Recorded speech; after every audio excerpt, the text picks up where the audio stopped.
Ready for occupancy. One reopen, big inner lot with 114 square meter lot area, 55 square meter floor area, with 3 bedrooms with built-in cabinets, 2 toilet and bath, 3 to 4 car garage, with provision for dirty kitchen and laundry area, along highway subdivision, just 40 minutes drive from PTEX and Naiya Road through Cavitex Expressway. Only 30,000 to reserve, 75,000 all-in down payment, and 33,000 monthly amortization. Move in within 3 to 5 months upon housing loan approval. First reserve basis. Hello everyone! So again, this is Miss Say Caranza, licensed real estate broker based in Cavite. Ayun po, so again, if you are new to my channel, please do me a big favor po. Please subscribe and hit the bell button found in the lower right of this video screen. Thank you in advance and bless you all po. Ayun po, so mga kababayan, lalo na po sa ating mga OFW na naghahanap ng bahay na pwede nang lipatan agad-agad pa uwi ninyo sa Pilipinas, napakagandang balita po ang hatid ko po sa inyo ngayong araw na to. Kung matagal na po kayong nanonood ng aking mga vlog, alam niyo na bihira po tayong magkaroon ng mga pagkakataon na makapag-feature ng gantong mga reopen units. At mas bihira pa po kapag nag-reopen ay isang malaking lote.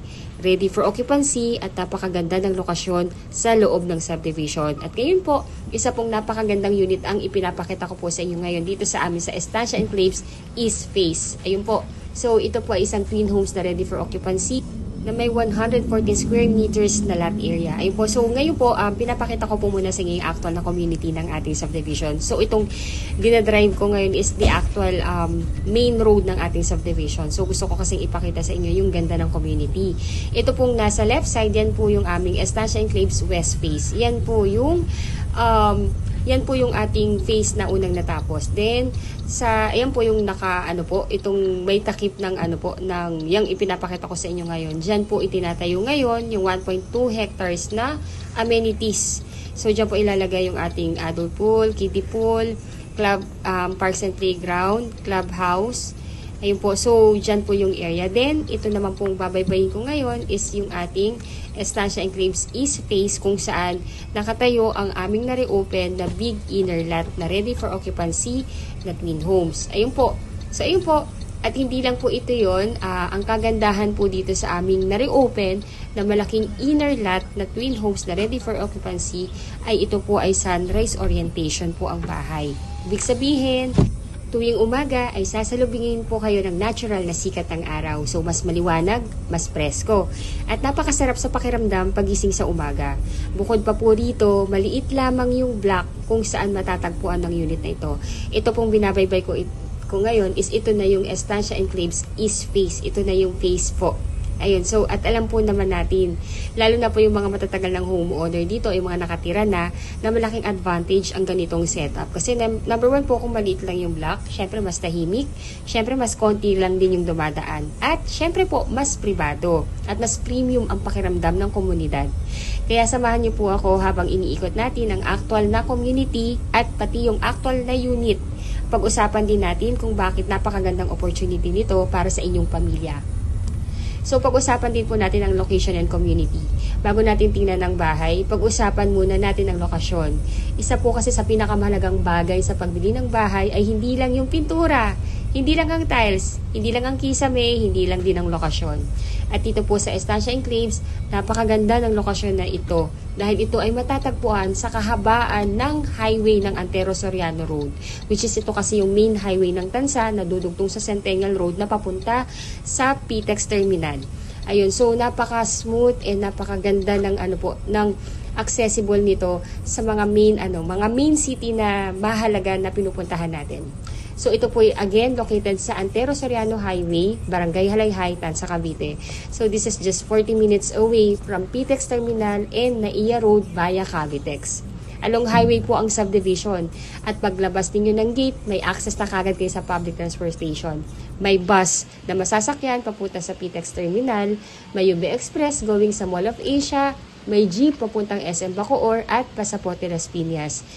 Maganda pa dito, sa tapat ng bahay or sa tapat ng subdivision, may ospital. May Jollibee katabi, may Chowking na katabi. So, may wet and dry market din po at may school. Lahat po yan nakapaligid lang sa labas ng ating subdivision. Less than 5 minutes away lang.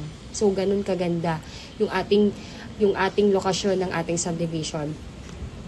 At nasa halos 10 minutes away lamang po yung ating subdivision papuntang SM Tansa at Furgol Tansa. Ito po kasi yung klase ng lokasyon na hindi mo kailangang bumiyahe ng malayo para sa pang-araw-araw na pangangailangan ng pamilya. So, bakit magandang unit na ito? Number one, ngayon naman po pag-usapan natin kung bakit special ang unit na ito. Una po sa lahat, ito pong property na to, as you can see, ito na kasi yung actual na bahay na makukuha ninyo kung ito po ay inyong naiibigan na. Number one, this is 114 square meters ang lote. Sa panahon ngayon, bihira ka nang makakita ng twin home sa may ganitong kalaking lote. Karamihan ng mga bagong proyekto ngayon ay mas maliit na yung lote dahil tumataas ang presyo ng lupa. Pero dito po, maluwag pa rin ang espasyo itong ino-offer namin sa inyo. At ang isa sa pinakagusto ko sa unit na ito ay ang cut ng lote. Napakaganda ng hugis ng lupa. Hindi awkward, hindi masikip. Madali itong lagyan ng iba't ibang improvements sa hinaharap. Pwede kang maglagay ng dirty kitchen sa likod, pwede kang maglagay ng laundry area, pwede kang maglagay ng garden, pwede kang maglagay ng gazebo, pwede kang maglagay ng mini playground, outdoor dining area, or additional parking. Sa madaling salita, habang lumalaki ang pamilya mo, may espasyo pa rin ang bahay para lumaki kasama sa inyo. At dahil sunrise orientation nito, napakaganda rin ng natural lighting sa umaga. Mas maliwanag ang bahay, mas presko, at mas matipid sa kuryente. So, ayun po, as you can see po, pasensya na po, hindi ko po mapapasok yung unit na to. Kasi number one po, mandatory po ito na nakalock ang mga unit dito, lalo na kung hindi pa na ita-turn over sa homeowner. Kaya, hanggang labas pa lang po yung aking maipapakita sa inyo. Pero, at least, I can give you the glimpse kung ano yung bahay na nare-open. And, I know na mafe-feel ninyo na ang ganda niya talaga. Ayun po, so, again, this is a complete turnover features.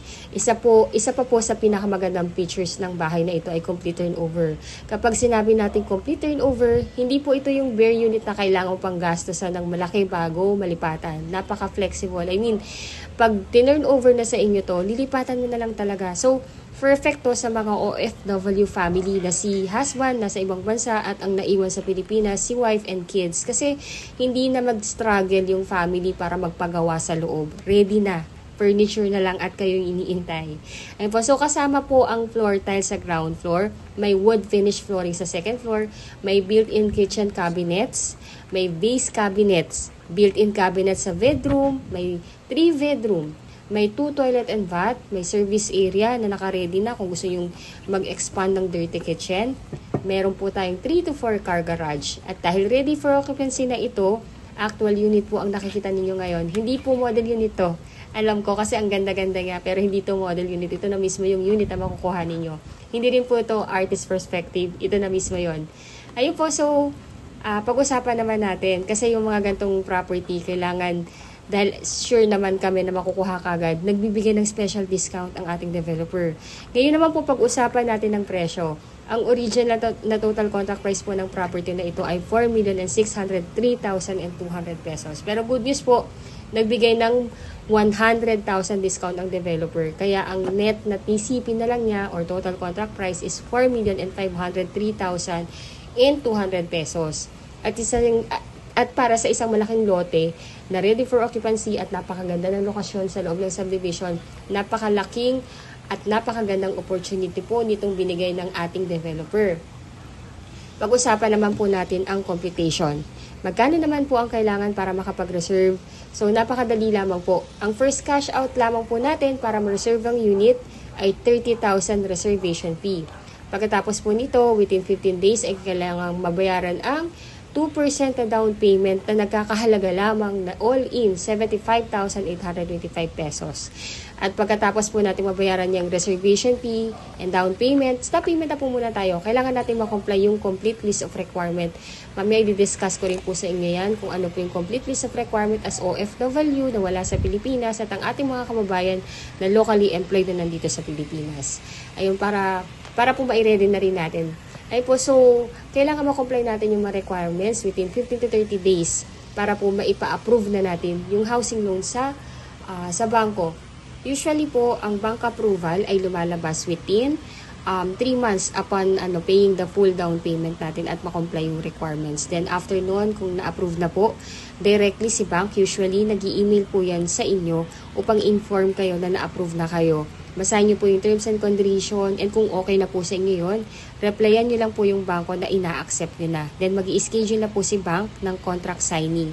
Kung kayo po ay nag-work dito sa Pilipinas, personally kayo po yung pipirma doon. Pero kung kayo po ay OFW at wala sa Pilipinas, yung inyong itatalaga na SPA or representative ang siyang pipirma in behalf po ninyo. Ayun po. So, dapat po yung inyong representative is immediate family member. Pwedeng asawa o anak o magulang o kapatid o pinsan o kamag-anak as long as kaipilido nyo pa o ng inyong asawa na nag-e-edad ng 21 to 55 years old. Sila po yung kakatawan in behalf sa inyo sa pagpirma ng mga documents at paugnay sa pagkuha ninyo ng property dito. Ayun po, so siya rin po yung binibigay nyo ng karapatan na mag-accept ng unit pag turnover na. Siya rin po yung kasama namin sa tripping. Ayun po. So, ano po ba requirement? Pag-usapan na po natin yung requirement bilang OFW na nais bumili ng property dito. So, number 1 po, as OFW na kliyente, kailangan po namin yung inyong two valid ID, husband and wife if married, birth certificate plus Senomar kung kayo po ay single, o marriage certificate kung kayo po ay married. Kailangan din namin ang inyong TIN ID or TIN number. Kailangan po ito para sa pagpapa-annotate ng titulo ng inyong property na makukuha.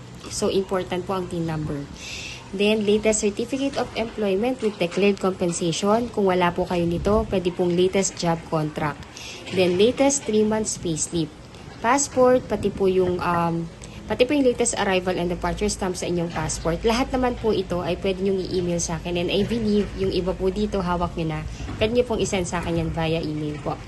Ngayon po, at dahil nasa abroad po kayo, huwag po kayong mag-alala. Kasi pwede po kayong magkaroon ng representative sa Pilipinas, which is yun nga po. Pwede yung asawa, anak, magulang, or kapatid, anyone sa immediate family member, or sa mga kamag-anak na kaipilido nyo pa o kaipilido ng asawa ninyo. Then, magbibigay din po kami sa inyo or mag-i-email po ako sa inyo ng SPA form. Yung SPA form po, ito po yung mandatory requirements na kailangan nyo pong pirmahan and kailangan ipakonsularize sa Philippine Embassy kung saang bansa po kayo ngayon naroon. Ayun po, so ito pong SPA form po na ito, fill upan nyo po ito, pirmahan, dalhin po doon, and ipadala nyo po sa inyong magiging representative dito sa Pilipinas para po mapirmahan din niya at maibigay po sa amin. Pwede po niyang isend sa amin via LBC or pwede rin po siyang pumunta sa site office namin dito sa Estancia Enclaves. Ayun po, so if ever naman po na nagkakaroon kayo ng problema sa pagpunta sa Philippine Embassy kasi number 1 po, masyadong malayo sa city kung nasaan kayo, or dahil hindi po talaga makapunta dahil hindi po makalabas sa work. Ayun po. So, kung may mga ganun kayong scenario, please let me know po. Baka pwede naman natin gawa ng solusyon yan dito sa Pilipinas. Advice nyo lang po kami. Ayun po. So, kung kayo naman po ay locally employed, ang requirements naman po is 2 valid ID, birth certificate plus Senomar kung kayo po ay single, or marriage certificate kung kayo ay married. Then, latest certificate of employment with declared monthly compensation or salary. Kailangan din po namin ng inyong latest 3 months payslip at latest ITR. Kailangan din po namin ng inyong TIN ID or TIN number. Ayun po, so napakadali lang po ng mga requirements. Easy as 1, 2, 3 lang po. Para po sa mga kababayan nating OFW, I know po yung ibang requirements on hand na po yan. Pwede na po yan send sa akin via email. Ibibigay ko po sa inyo yung email address ko. Ayun po. So, number 1 po, kung nais nyo nang i-reserve tong nag-iisang reopen na unit po namin, all you need to do po is number 1, kontakin nyo na po ako via Philippine number, Viber, and WhatsApp. Pwede nyo rin po akong add sa Facebook. Ilalagay ko po yung link ng aking Facebook para makilala nyo rin po ako bilang broker. Ngayon po, sabihan nyo lang po ako na gusto nyo na yung unit para po makuha ko po. Kukunin ko po kasi yung email address ninyo para ma-send ko sa inyong reservation form. Pag na-receive nyo na po, fill upan nyo lang po ito, then send back nyo po sa amin. Kalakip ng at least 2 valid ID and 1 month payslip. Then the rest of the requirements, pwedeng to follow po yun within 15 to 30 days. Ayun po, so, then after po, nagbibigyan na po namin kayo ng signal na pwede na kayo mag-deposit ng inyong reservation sa sales and marketing officer namin. through AUB account. By the way po, ang developer natin is Raymoland Land Inc. Napaka-reputable na developer po. Siya po yung may-ari ng AUB Bank at Rebisco. Po, so itong pinapakita kong unit nga po pala, this is just a sample of the inside ng bahay, kasi nga po hindi ko na video yung loob ng bahay nung 114 square meter na RFO na big lot. Ayun po, so para magkaroon po kayo ng idea kung gaano kaganda kasi yung unit, para at least na-visualize yun na po na talagang hot selling talaga, kasi because number one nga po, napakaganda, sulit na sulit. Ayun po, so pag nakapag-deposit na po kayo ng reservation fee, ibigay nyo lang po sa akin yung screenshot ng deposit niyo para ma-forward ko rin po sa marketing namin para maresibuhan tayo. Then, the rest of the requirements, sana ma-comply po natin within 15 to 30 days maximum po. Ayun po. Then, ayun po, so easy as 1, 2, 3 lang po yung pagkuha ng property natin. First cash out again is only 30,000 pesos. Then within 15 to 20 days, kailangan natin mabayaran yung down payment. Then stop payment po muna tayo. Iintay lang natin yung approval ni bank, which is usually lumalabas within 3 months. Pag lumabas na po yung approval, basahin nyo lang po yung loans and terms and condition na marireceive ninyo sa email. Replyan ninyo para po ma-schedule na sa loan contract signing. Pagka contract signing, doon pa lang po mag-i-start yung inyong monthly amortization sa bank, and pwede na nating inspect and i-accept ang inyong unit.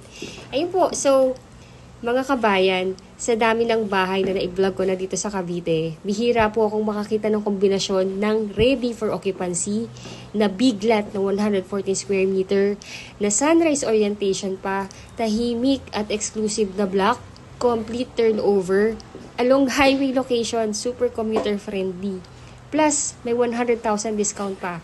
At higit sa lahat, reopen unit po ito.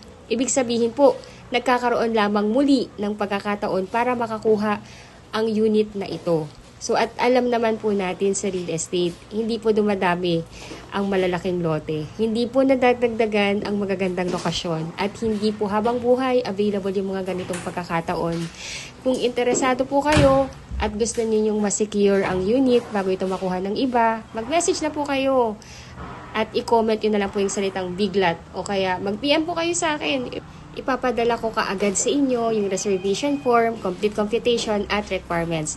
Baka po sa susunod na mapapanood ninyo yung vlog na ito, sold out na, at baka nagbablog na ako ng house turnover na.